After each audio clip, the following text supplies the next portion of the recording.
আসসালামু আলাইকুম।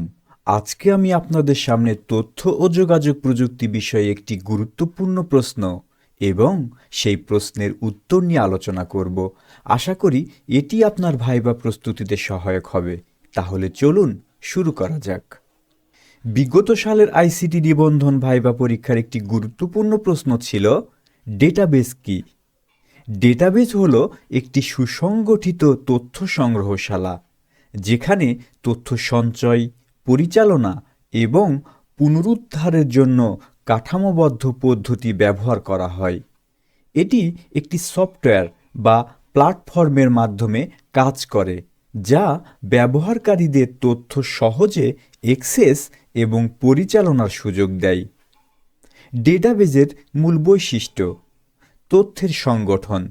তথ্যগুলো টেবিল, সারি এবং কলাম আকারে সাজানো থাকে। ডেটা স্টোরেজ ও ম্যানেজমেন্ট। ডেটাবেজে বড় পরিমাণ তথ্য সংরক্ষণ করা যায় এবং সহজে ম্যানেজ করা যায়। পুনরুদ্ধার ক্ষমতা। ব্যবহারকারী সহজেই নির্দিষ্ট তথ্য খুঁজে বের করতে পারে। নিরাপত্তা। ডেটাবেজে থাকা তথ্য সুরক্ষিত রাখার জন্য বিভিন্ন নিরাপত্তামূলক বৈশিষ্ট্য থাকে। ডেটার অখণ্ডতা। ডেটার গুণগত মান বজায় রাখে এবং নিশ্চিত করে যে এটি সঠিক ও নির্ভুল। ডেটাবেজের ধারণা। রিলেশন ডেটাবেজ তথ্য টেবিল আকারে সংগঠিত হয়, যেমন মাইএসকিউএল, ওরাকল। নন রিলেশনাল বা নো এসকিউএল ডেটাবেজ ডেটা কাঠামো আরও নমনীয়, যেমন মঙ্গোডিবি।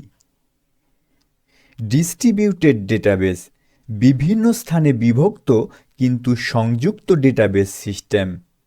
ক্লাউড ডেটাবেজ অনলাইনে হোস্ট করা ডেটাবেজ, যেমন গুগল ক্লাউড ডেটা স্টোর। ডেটাবেজের উদাহরণ: ব্যাংকিং সিস্টেম লেনদেনের তথ্য সংরক্ষণের জন্য এখানে ডেটাবেসকে ব্যবহার করা হয়। ই কমার্স ওয়েবসাইট পণ্যের তথ্য এবং গ্রাহকের অর্ডার এখানে ডেটাবেজে সংরক্ষিত থাকে। হাসপাতালের ক্ষেত্রে রোগীদের রেকর্ড রাখা হয় ডেটাবেজে। আর শিক্ষা প্রতিষ্ঠানের ক্ষেত্রে শিক্ষার্থীর তথ্য এবং গ্রেড সংরক্ষণ করা হয়। ডেটাবেজ পরিচালনার জন্য বিশেষ সফটওয়্যার ব্যবহার করা হয়, যা ডেটাবেজ ম্যানেজমেন্ট সিস্টেম ডিবিএমএস নামে পরিচিত। আশা করি এই ভিডিওটি থেকে আপনি বুঝতে পারলেন ডেটাবেজ আসলে কি এবং কিভাবে কাজ করে। এখান থেকে ভাইভাতে প্রশ্ন আসলে অবশ্যই সঠিকভাবে উত্তর দিতে পারবেন।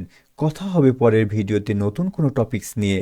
সেই পর্যন্ত সবাই ভালো থাকুন আর আপনার মন্তব্যটি অবশ্যই কমেন্ট করে জানাবেন। ধন্যবাদ সবাইকে।